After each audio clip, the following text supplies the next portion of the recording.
Hello student. Today we discuss glycolysis. Glycolysis is an important topic in respiration. So let me start. First, glycolysis. Glycolysis दो Greek word से मिलकर बना हुआ है, ग्लाइकोस और lysis. ग्लाइकोस का मतलब शुगर, शर्करा, और लाइसिस का मतलब ब्रेक डाउन, टूटना। तो ग्लाइकोलाइसिस में हम मेनली किसका डिस्कशन करते हैं? ग्लाइकोस शर्करा मतलब ग्लूकोज का, लाइसिस मतलब ब्रेक डाउन। शर्करा के विखंडन का अध्ययन करेंगे, उसे क्या बोलेंगे? ग्लाइकोलाइसिस। ठीक, तो ग्लाइकोज मतलब शुगर, लाइसिस मतलब ब्रेक डाउन। ठीक, इतना समझ में आया? इसके बाद ग्लाइकोलाइसिस मेनली कोशिका के कौन से भाग में होता है? तो ग्लाइकोलाइसिस होगा साइटोप्लाज्म, कोशिका द्रव्य में। तो ग्लाइकोलाइसिस का साइट क्या है? कोशिका द्रव्य। ठीक, ग्लाइकोलाइसिस का साइट क्या है? कोशिका द्रव्य। ग्लाइकोलाइसिस क्या होता है? एक रेखीय पथ होता है, रेखीय पथ होगा। और इसमें कितनी स्टेप होती है? ग्लाइकोलाइसिस में होती है 10 स्टेप। कितने स्टेप होगी ग्लाइकोलाइसिस में? 10 स्टेप, 10 स्टेप होती है। ग्लाइकोलाइसिस का एक अन्य नाम और है, ग्लाइकोलाइसिस का अन्य नाम है ईएमपी पाथवे। अब इसे ईएमपी पाथवे क्यों कहा गया? क्योंकि 1930 में 3 वैज्ञानिकों एम्डन, मेयरहाफ और जे पार्नास के द्वारा किसकी खोज की गई? ग्लाइकोलाइसिस की। इसीलिए इसे क्या बोलते हैं? EMP pathway. तो क्वेश्चन आ जाए, ईएमपी पाथवे किसे बोलते हैं? तो किसे बोलते हैं? ग्लाइकोलाइसिस को। ग्लाइकोलाइसिस कहाँ संपन्न होता है? कोशिका द्रव्य में। ठीक है, अब स्टार्ट करते हैं हम ग्लाइकोलाइसिस। ग्लाइकोलाइसिस में फर्स्ट स्टेप क्या होती है? ग्लाइकोलाइसिस में सबसे पहले ग्लूकोज का फॉर्मूला होता है C6H12O6। कितने कार्बन रहते हैं इसमें? 6 कार्बन। ग्लूकोज का कौन से एंजाइम की उपस्थिति में विखंडन, कौन से एंजाइम की उपस्थिति में रिएक्शन करेगा? है हेक्सोकाइनेज एंजाइम की उपस्थिति में। तो ग्लूकोज हेक्सोकाइनेज एंजाइम की उपस्थिति में क्रिया करता है और फास्फोरिकृत होकर क्या बनाएगा? Glucose 6 phosphate. क्या बनाएगा? Glucose 6 phosphate. इस रिएक्शन में क्या होगा? एटीपी का एक मॉलिक्यूल मैग्नीशियम आयन की उपस्थिति और हेक्सोकाइनेज की उपस्थिति में टूटकर क्या बनाएगा? Adenosine diphosphate. तो ग्लूकोज से ग्लूकोज 6 फॉस्फेट बनने में कितने एटीपी खर्च हो रहे हैं? 1 एटीपी खर्च हो रहा है।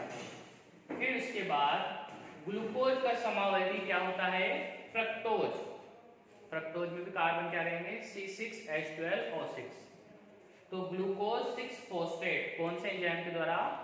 आइसोमरेज एंजाइम के द्वारा किसमें कन्वर्ट हो जाएगा? Fructose 6 phosphate. फ्रक्टोज 6 फॉस्फेट में कितने कार्बन है? 6 कार्बन।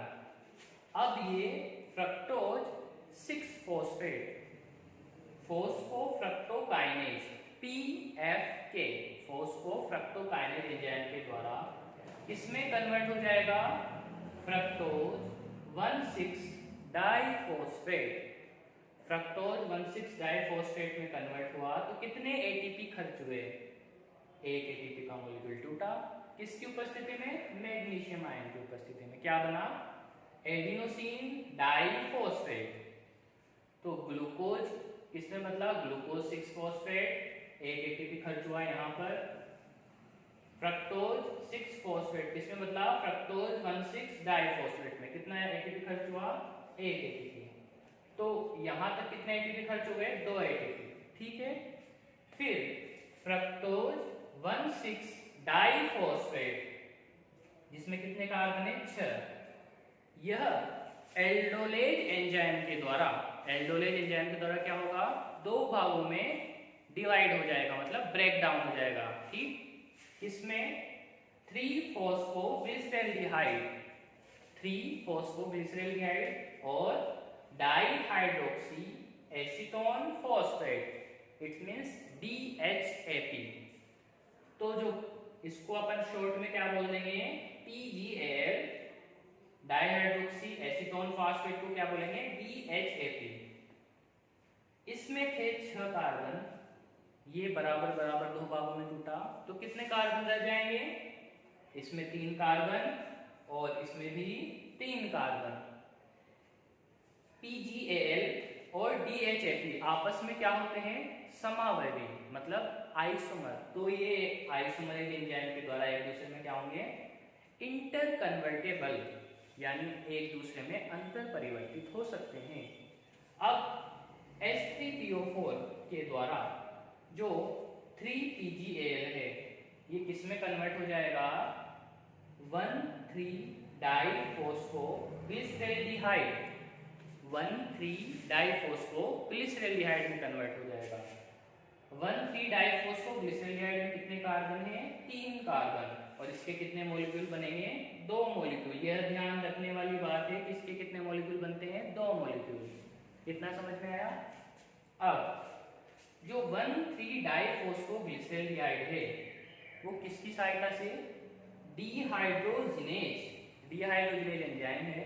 तो ये क्या करता है, NAD+, nicotinamide adenine dinucleotide, NAD+, कितने मॉलिक्यूल है, 2 NAD+ को किसमें कन्वर्ट कर देगा, NADH2 में कन्वर्ट कर देगा। तो 2 NADH+ से 2 NADH2 का निर्माण हो रहा है।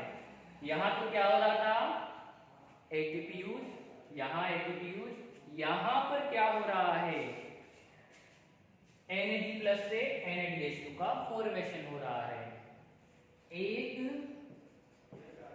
NADH2 इसके बराबर होगा 3 ATP। ठीक, तो यहां कितने बन रहे हैं, 2 NADH2, तो यहां कितनी बनेगी, 6 ATP। लेकिन ये ATP हमें कब मिलेगी, इलेक्ट्रॉन ट्रांसपोर्ट सिस्टम में, यहां पर नहीं मिलेगी। कहां मिलती है ये 6 ATP, इलेक्ट्रॉन ट्रांसपोर्ट सिस्टम में। अब इसके बाद स्टेप ये वाली, इसमें क्या होता है, डिहाइड्रोजिनेज ने 1,3-डाइफॉस्फोग्लिसरेल्डिहाइड को किसमें कन्वर्ट कर दिया, 1,3-डाइफॉस्फोग्लिसरिक एसिड, किसमें कन्वर्ट करा, 1,3-डाइफॉस्फोग्लिसरिक एसिड। इसके कितने मॉलिक्यूल हैं, 2 मॉलिक्यूल, कितने कार्बन है इसमें, 3। अब इसको फॉस्फोग्लिसरोकाइनेज एंजाइम के द्वारा इसमें कन्वर्ट कर दिया गया, 3-फॉस्फोग्लिसरिक एसिड। इस अभिक्रिया में क्या हुआ, 2 एडिनोसिन डाइफॉस्फेट के मॉलिक्यूल थे। ठीक, उन्होंने क्या करा, जो यहाँ 1 नंबर पर फॉस्फेट था, फॉस्फेट उसका यूज करा, ADP और फॉस्फेट मिलकर क्या बना, एडिनोसिन डाइफॉस्फेट, और फॉस्फेट मिलकर एडिनोसिन ट्राइफॉस्फेट, क्या बना, 2 ATP, एडिनोसिन ट्राइफॉस्फेट।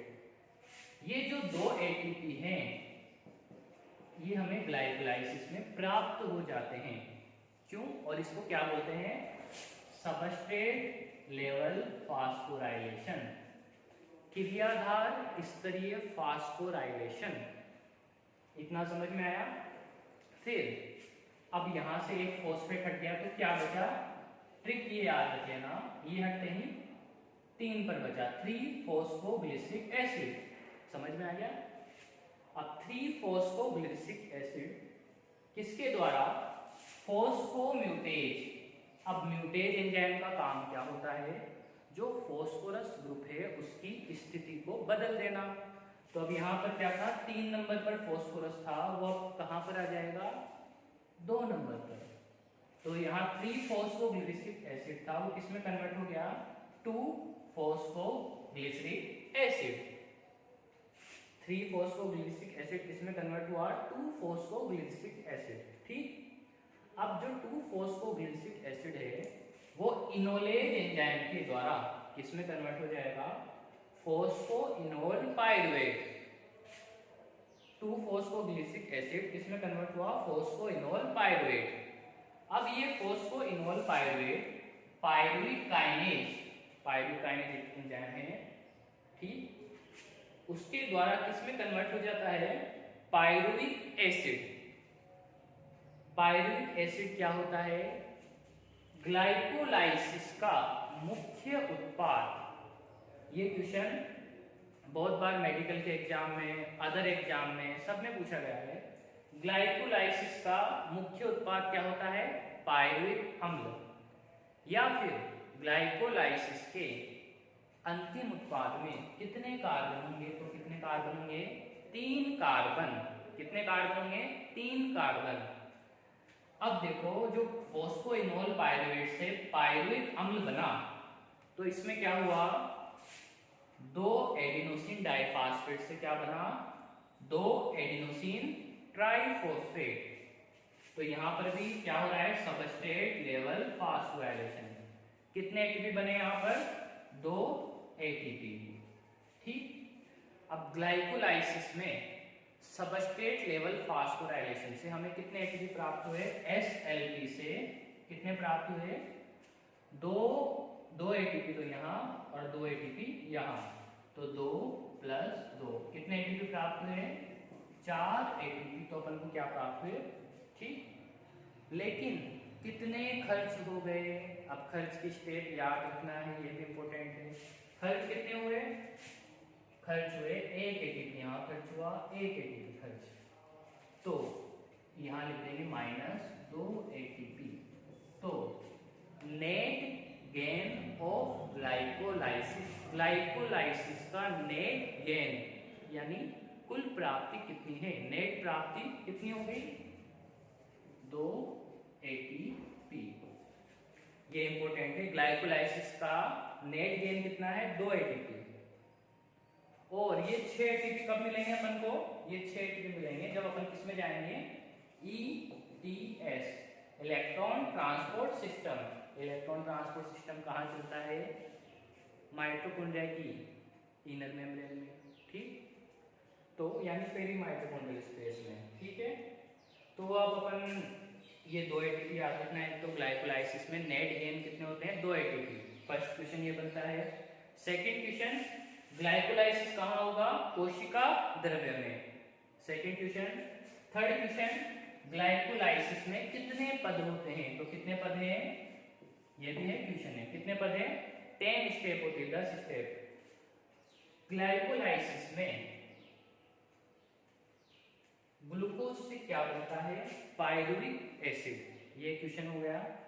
ग्लाइकोलाइसिस में कहाँ एटीपी का यूज हो रहा है, उपयोग हो रहा है, तो कहाँ पे होता है, ग्लूकोज 6 फास्फेट, ग्लूकोज से ग्लूकोज 6 फास्फेट एक जगह, यहाँ फ्रक्टोज 6 फास्फेट से फ्रक्टोज 1,6 बाइफास्फेट एक जगह यहाँ पर। तो ये पूछेगा कि एटीपी का यूज कहाँ होता है, तो ये 2 स्टेप बतानी है। एटीपी बनती कहाँ है, तो एक स्टेप ये, एक स्टेप ये, 2 स्टेप। NADH+ से NADH2 कहाँ बनता है, तो ये वाला स्टेप। या ग्लाइकोलाइसिस का अन्य नाम क्या है, EMP पाथवे। EMP पाथवे क्यों रखा गया, तो इन तीनों साइंटिस्ट का नाम। ग्लाइकोलाइसिस कहाँ होगा, साइटोप्लाज्म में। इतना समझ में आया।